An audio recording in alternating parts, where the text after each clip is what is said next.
Hey, what's up, folks? Welcome back to On Texas Football. I'm lifetime Longhorn Rod Babers. Pleased to be joined by the newest member of the On Texas Football family, my friend and co-worker, Jeff Howe, joining us as well. And today we're going to talk about a little breakdown that I've been doing. I've been noticing the trends of some of the most fertile recruiting grounds in the country. And I kind of narrowed them down to metro areas. So that's what we're going to get into on Football Theory, because actually something happened this year in my research, which dates all the way back to 2020, that I hadn't seen happen. And it hits really close to home in Longhorn country. So we'll talk about that here on Football Theory today. Before we move on, let's thank our sponsor. We want to thank the accomplished Austin realtor, Laura Baker, for sponsoring Football Theory as always. Laura and the Andy Allen team at Keller Williams can handle all of your real estate needs in the Austin area. Laura is not only a diehard Longhorn fan, but a longtime Austin real estate expert. So if you have any concerns or any questions about real estate in the Austin area, there is nobody better to give you the answers you need than Laura Baker. You can hit her up at 512-784-0505. That's 512-784-0505. Or you can reach out at Laura at andyallenteam.com. That's Laura at andyallenteam.com. Thank you very much to Laura Baker and her team for sponsoring our team here at On Texas Football. All right, let's get right to it, Jeff. Now, the reason I started this research is because I started noticing the talent boom in DFW. And I thought to myself, man, I don't know if there's any area in the country, metro areas. I was looking at the Metroplex. I don't know if there's any metro area in the country that's producing talent as much as and as prolific as DFW was at the time. And I was wrong in my hypothesis, right? I was wrong. I thought it was DFW. DFW was second at the time in metro areas producing NFL talent. The area, the region, the metro area that actually got the crown for producing the most NFL talent was Atlanta. And that was 6 years ago when I started this in 2020, basically. So six drafts is what it's based on. So obviously going back 5 years, and what I found is that trend has continued. And this is maybe a big reason why we've seen Sark try to plant his flag in Atlanta. And I've been talking about it for all. Atlanta at this point, guys, for the last 6 years, on average, is producing almost 16 NFL players per year, going back to 2020. That's an astounding number. DFW ain't touching that. Nobody's touching that. And that's a big reason why, Jeff, and like I said, I haven't seen it drop off. Big reason why Georgia is now, or at least has been, the standard of college football for a while, won multiple national titles. It was because they've had a stranglehold on Atlanta for a while. Now you see others going in, like Texas, to try to get some of those big-time recruits out of Atlanta. But there is no metro area in the country doing it like the ATL, Jeff. It is unbelievable how many NFL players they're producing every year.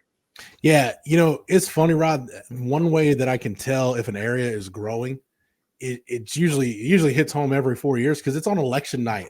Because look at, hey, this state has had so many electoral votes. Now they've got more, and this state used to vote for this party. Now it's a battleground state. So you can kind of tell where the population booms are going and which areas are growing.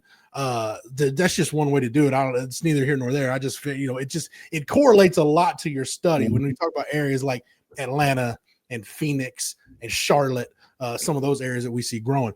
But Sark mentioned, I was at the Touchdown Club of Houston luncheon on Monday, and Sark mentioned that a consequence that I don't think a lot of the SEC schools saw coming that really excited him was the ability Texas has now to go throughout the Southeast and get kids. As Sark put it, this is a direct quote, Rod. He said, kids from the Southeast, now they have a reason to come to Texas. Yeah. It's in the SEC. It's part of the SEC footprint. The coaches are more visible on the road, and you've got coaches that have recruited various parts of the Southeast for a long time, plus guys on the support staff. Aaron Joe, Josh Dunson. Josh Dunson's from Atlanta. Aaron Joe just worked at Georgia Tech. So you got a lot of different. Kenny Baker's dad was a high school coach in the state of Georgia for a long time. Yeah. So you got a lot of ties to Atlanta. And yeah, is there a lot of talent there? 100%. But Texas wants to get their hands on some of that talent, and they've got the inroads to do it. As we saw that in this last recruiting class, and I don't think that's going to stop, Rod, in the 2026 class. Yeah, no, I'm with you. I mean, I was actually looking at the kind of the breakdown of the states and how many players they have had drafted. Because basically what I'm looking at is metro areas that have had the most NFL players drafted since 2020. That's basically the gist of the study. Like I said, Atlanta is almost at 16 players per season, per draft, I should say, since 2020. DFW is a little over 12. So DFW, that's the second highest number in the country. Miami is right behind them. Miami's third, a little over 11. LA is, I would say, basically LA and Miami are both at 11. If you want to go by fractions of a point, LA should be third, then Miami, based on my news, which should be fourth, but they're both at 11 season. And Houston's right under them. So Houston still cracks the top 5. With 9 players on average being drafted. So since 2020, I mean, so Texas has got 2 cities in the top 5. And I was looking at, I was like, I wonder if you look at the cities, or at least the states that have had the most players drafted, what percentage of those metropolitan areas, right? Those meccas that I'm talking about, what percentage do they make up of the total players you had drafted since 2020? For Texas, if you just take Houston, DFW, that's 56%. But here's the kicker. This year, for the first time, Austin made it into top 20. Yeah. Because they actually had 6 guys this year drafted. They had ATX. Yeah, Jahdae Barron. Yep. Andrew, from Cleveland Connolly. Andrew Makuba from LBJ. Got Alfred Collins from Cedar Creek over in Bastrop. You've got Princely Umar-Mielin from Maynard. Taj Brooks from Maynard. And you have to give me one more. Marcus Bryant is what I got. That's what I had here. It's the other one I got here. So like I said, you know what I mean? Just based on the research, I don't really know the name that well, but that's the other one. So it was 6 based on my research. And I looked at different sources, looked at Max Prep, high school. Marcus Bryant, a product of Round Rock, Cedar Ridge. Boom, there you go. Thank you very much, Jeff. Yeah, sorry to disrespect you, Marcus. I mean, disrespect you like that. But this is the I haven't done the historical check on this, and I probably will, but common sense will tell you, just based on the research from 2020, that Austin hadn't had a boom like this in the NFL draft ever. And it makes sense, right? Because to your point, population booms can really predict where you're going to get recruiting booms, and you're going to get some of these metropolitan meccas that are going to materialize over the years. And Austin became that, right? Because of the population boom, the population growth. And now, I said, Austin had 6 players. This Austin area, greater Austin metro area, had 6 players drafted. And they made into my top 20. Actually, they are 17th overall, I believe. Yes, 17th overall when I broke it down, with 17 players now drafted total since 2020. You know, if you just look at Austin, you know, because if you can look at Dallas and Fort Worth as one metro area, and there's some parts of DFW that'll claim, DFW will claim them, and it's like that's like Red River Valley, like we're cheating. Like it's not technically DFW, but I digress. But if you just look, Rod, at the I-35 corridor, let's say from Georgetown, kind of north central Williamson County, and go all the way down through San Antonio, right? Think about the growth we've seen in this area, right? No, from Williamson County, all the suburbs, all the way down through Round Rock, Pflugerville, Austin, down into Buda, San Marcos, all the way down into New Braunfels, Cibolo, all the way down to San Antonio. It felt like it was only a matter of time before that part of the state was going to start producing prospects, just because of the vast amount of people that were moving there. Here's where I come out, though, right on Austin specifically. And I think this is key. You look at those six draft picks from Austin. Half of those guys came out of Texas. 2 guys that were high school recruits, Jahdae Barron and Alfred Collins, and you took one out of the portal with Andrew Makuba. The key is not recruiting the Austin area to me. The key is making sure you identify and recruit the right kids in the Austin area. Yeah. There's nothing, and you know, I think it's getting more important as each year grows, Rod, because some of the prospects in the area, like kids like Jahdae Barron that grew up in Austin in the shadow of DKR, that dreamed about playing for the Longhorns, those kids are going to be few and far between. What you're going to get is you're going to get more situations where you get a kid like Ethan Burke, who's moving from the East Coast, 0 Texas ties. And you've really got to recruit him and evaluate him. So the key for me again is it's not necessarily making sure you take care of home base. It's making sure you're identifying the right kids at home and putting the effort that's needed into those recruitments, because not every recruitment from Austin from now on is going to be a slam dunk. Yep. No, I totally agree with you. That's a great point about that too, because now it used to be, hey, whoever's big in Austin, just take them. Yeah, like you said, now you got a lot more to choose from. And something else that I think that's interesting, and I'll get back to it, as I brought this up earlier, but didn't finish my comments. If you look at like the states with the most players drafted since 2020, and then look at these metro areas I'm talking about and what percentage of the athletes come from just those metro areas in these states that have the most players drafted. Let's take Texas, because it's at the top, right? 64% of them just come from those three cities, those three metro areas. Yeah. Greater Houston, DFW, and Greater Austin. And it helped to me. The reason I know that the coaches have to be paying attention to these numbers, like I said, number one, I gave the Atlanta example, and I was talking about that in 2020. And Sark's a smart guy because he has seized the city of Atlanta, because he sees the return on that potential investment. Just efficiency in recruiting. I mean, you can't get to all the recruits everywhere. Like you said, there are all these population booms happening.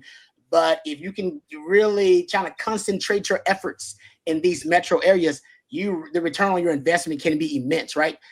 In Florida, 45% of their draft picks have come out of Miami and Tampa and St. Pete, that Tampa-St. Pete greater area.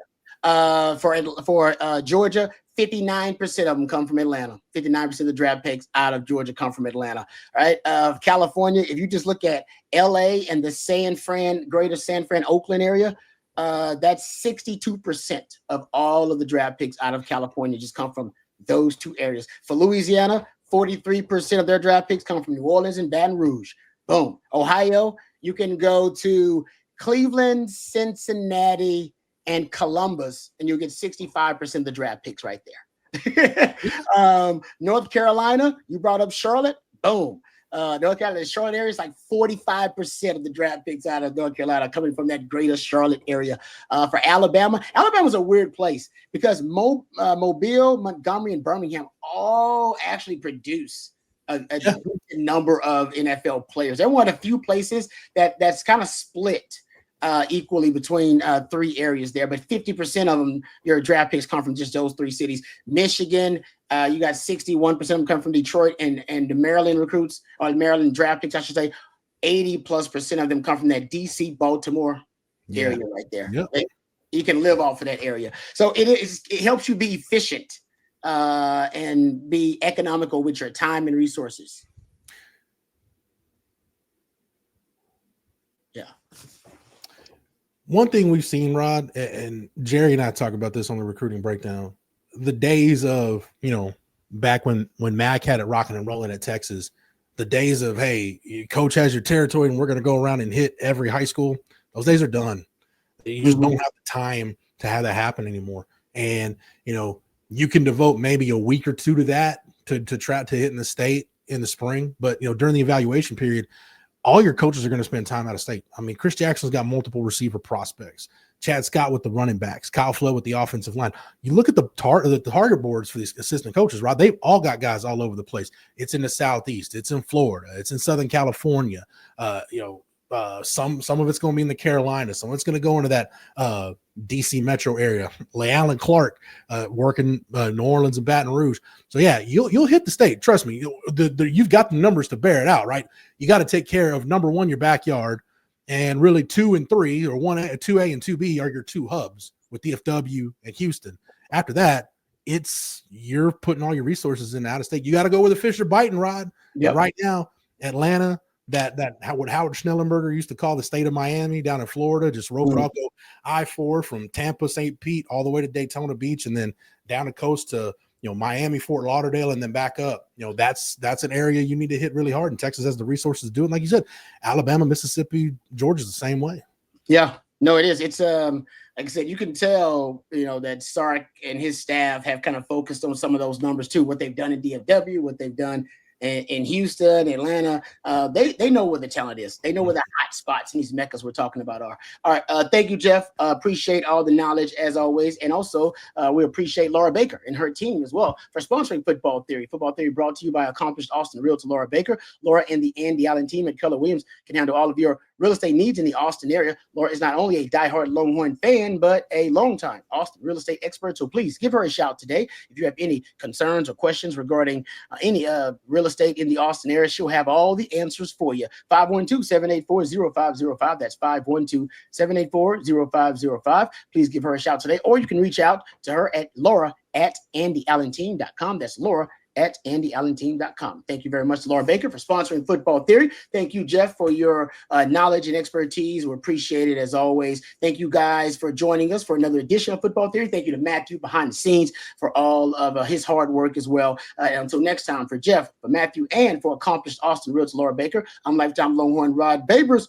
Hook 'em horns. Okay.